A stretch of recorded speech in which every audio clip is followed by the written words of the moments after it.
Alright, Leos, the creative fire people. This is about you now. Okay, so got to understand some things right off the bat first about Leos. The sun is in the first house. The Leo itself is sitting on the head. So, why is this important? Because from Leo onwards, we start really transiting towards the outer world. From inner world systems to outer world systems. Meaning, when the sun itself comes into its own house, the Karaka of the first house is the sun. And the sun's own sign is sitting in the first head, meaning the willpower, the will is very strong. The sense of self, I am, is very strong. And that's right off in the esoteric meanings as well. The esoteric meaning of Leo is the will to be authentic self and the power to convey illumination. Who has the power to convey illumination? It's only the sun. Keynote for the soul, I am that am I. So everything is self-centered. I don't mean that in a pun intended kind of way. They are very centered in their self. Because the energy of the sun, which is the soul itself, is in its own house. So the soul ray is the first, fifth, both of them. The first is will to be, the fifth is will to know, the right discernment of self. So they are always good in discernment of their own self. What's going on with them, what's going on in their life. They're very aware people. Okay. The soul mantra, I assert the fact. First is I assert the fact. Fifth is three minds unite. So first and fifth soul rays belong to the Leos. Soul colors, first being red and fifth being orange. So these two colors are good for the Leos. Vedic aspects, again, it's a sattvic fixed male sign. So sign lord is sun. There's no exaltation, debilitation. Type is dharma. Dharma meaning the fire itself, the fire of life. So this is the creative fire. We finished the first fire, which was Aries, which is individualistic fire. Aries is all about individualism in their fire. Leos has got some creative fire in it. So what does this chart look like for Leos? Well, let's examine the chart itself first. There's the fifth. Let's go to this one. There's the fifth. Number 5 is now sitting on the ascendant in the head. So the sense of self is always prominent, and we'll take that to all areas of life. Sixth, the Virgo, the calculative one, comes into the second house of family. The Libras, the liberal part of them, goes to their skill development, creative side, because it's driven by Venus. The home and family is dictated by Scorpio, which is quite severe for a home sign. Scorpio is more Mars driven, more inert, more intuitive, more silent. So this will be a kind of a troublesome area for them, the home life. Then comes the education and love and creativity and romance, which is Jupiter.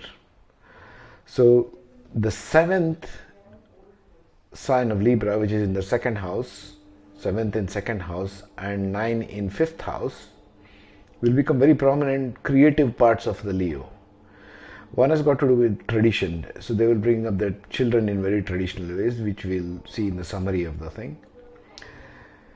Then comes the 6th house of enemies, house of debts, house of daily work, which is Capricorn. So they have to work really hard. Capricorn, Saturn makes you work really hard. This is their karmasthana, or the house of work. So they have to work against their enemies. They will have enemies who will be beneficial to them. And Saturn will help dictate what kinds of enemies they will have. Pretty severe competition. Then comes the house of spouse marriage. So these people have Aquarius in the thing. Again, the Saturnian approach comes in. We'll see how that plays out. In the house of occult and sexual orientation after marriage and in-laws, they have a good sign, which is ruled by Jupiter, with Pisces. So they are very liberal in the matters of occult. Then comes the 9th house, which is driven by Mars, pretty aggressive, for the 9th house is the house of knowledge.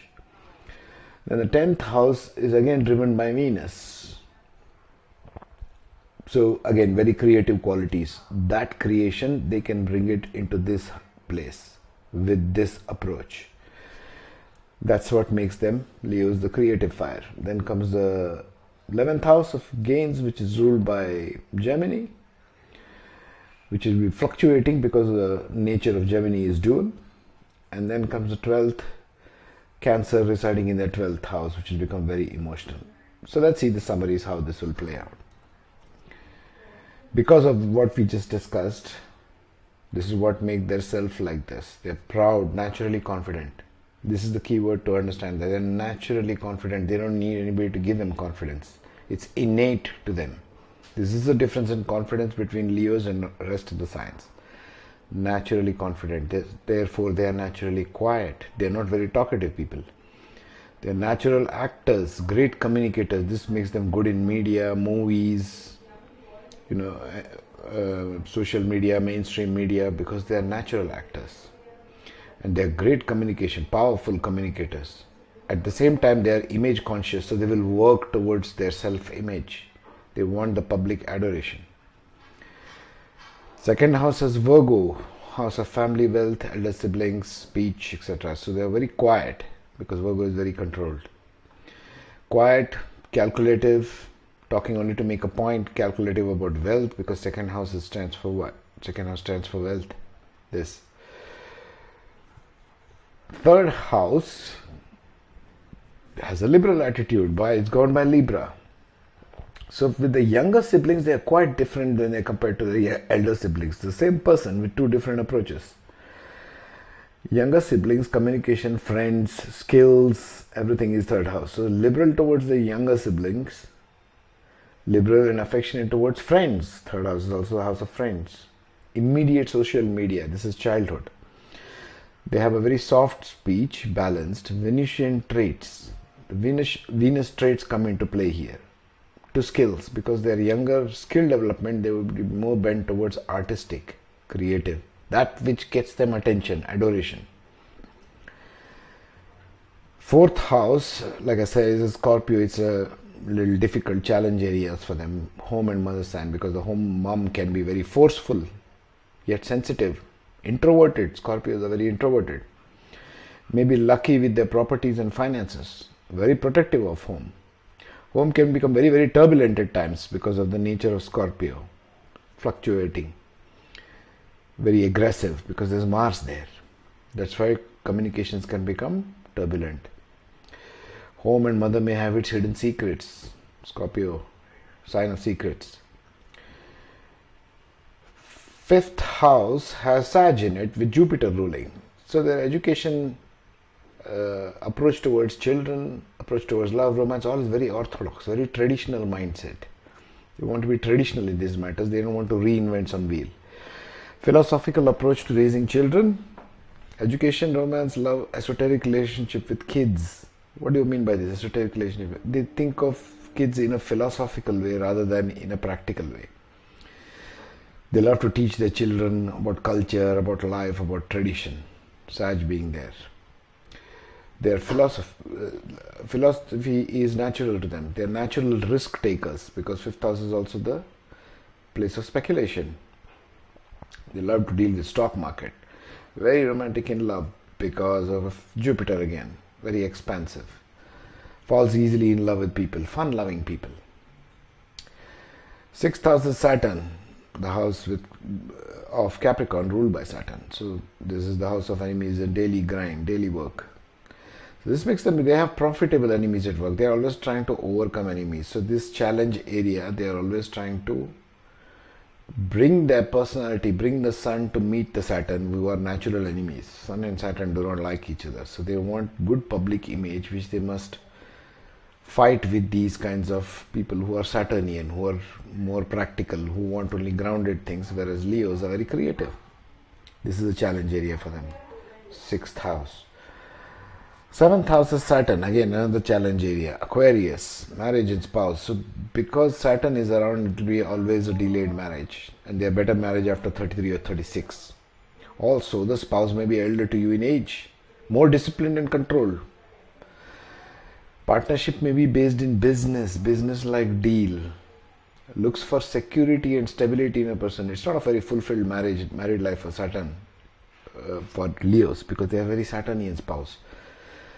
So they look more like a heartless marriage. Spouse may be marrying only for money, security, distant kind of relationship, practical but not emotional.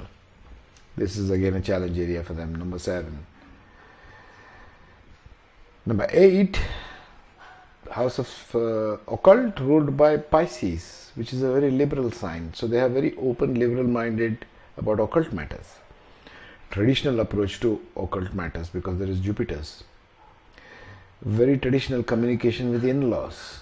A lot of very traditional, at the same time liberal. Pisces is more a liberal flavor of Jupiter. So they will have a lot of interest in occult. Study of occult may have access to higher dimensions. Jupiter gives access to higher dimensions in the 8th. So they might have deep intuition. They may even make good channelers, healers of some kind. They can, if we can see the rest of the planets to know this. They can possess revolutionary knowledge revealed to them if tapped into. This is vital to understand. They have to work on this if at all they want to go there. 9th house of higher knowledge, religion, higher learning, higher education, foreign travels, etc. is ruled by Mars. So it's a very driven person towards this. So they will have lots of long distance travel maybe early in life. Strong opinions about religion, traditions, open-minded philosophical views. They're very changing in nature, being Aryan, careless in tradition. They can initiate a lot of higher studies. They may not be able to see it fully because Aries does not bother to complete anything. Preaching with a sword kind of approach. Why? Because higher knowledge is about preaching, teaching. And Mars carries a sword in hand all the time. Number 10th house of career is ruled by Venus and Taurus. So this brings the creativity. From the 2nd house also was, I think the 3rd house was also Venus. Just check. Yeah, 3rd house was Venus. So even if they have cultivated skills earlier on in fields of artistic pursuits, they would make very good show business, actors, showbiz people. They can also become very successful as lawyers, oppositional careers where you are always opposing an opponent. Why? Because of the Saturn in the 6th house, which we just saw. So they can make very successful lawyers. Wherever there is show and popularity combined with creativity, it excites them. But they require strong material gains. Why? Because Taurus wants material gains. They want to weigh what it will give me. What kind of things will I get from this? They will be very calculative of what gains they make from careers. The 11th house is ruled by the house of Mercury, Gemini, which is for social networks. So they're very good active socialites. They're always in the center of some social network. They're going to parties. They want to be the center of attention. Remember, Leo wants to feel like the center of the whole solar system. There's sun ruling there. So they keep changing friend circle throughout life. Why? Gemini is fickle. Mercury is fickle. Gemini wants to constantly keep changing stuff. So they keep changing their friends. They're very communicative in social media, high creativity, and they can make money and gains. 11th house being of gains. 12th house is ruled by Moon and Cancer, related to spirituality, foreign travels, etc. So very high intuition they will have because it is ruled by Moon. Moon gives intuition, and they are emotional. Again, Moon in Cancer, but it will keep changing through life. And because its Moon is in Cancer in 12th house, it will give them, they make work for social causes relating to children, the mother energy. They feel a lot about what happens to children in the society. So they may make donations to children's causes. But they have a waxing and waning sense of spirituality. And sometimes they're very spiritual, sometimes they say, nah, this is all bullshit.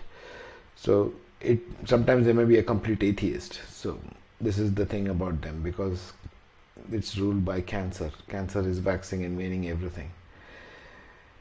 They're generously charitable to giving to causes without expectation. the generosity comes here, and they could focus on causes of children's society. So this is my analysis of the Leo ascendants. Of course, again, it will depend upon the planetary placement of which planets are situated in your birth chart. For that, you can get in touch with me on facebook.com/progressive guidance. Have a great day, Leonians.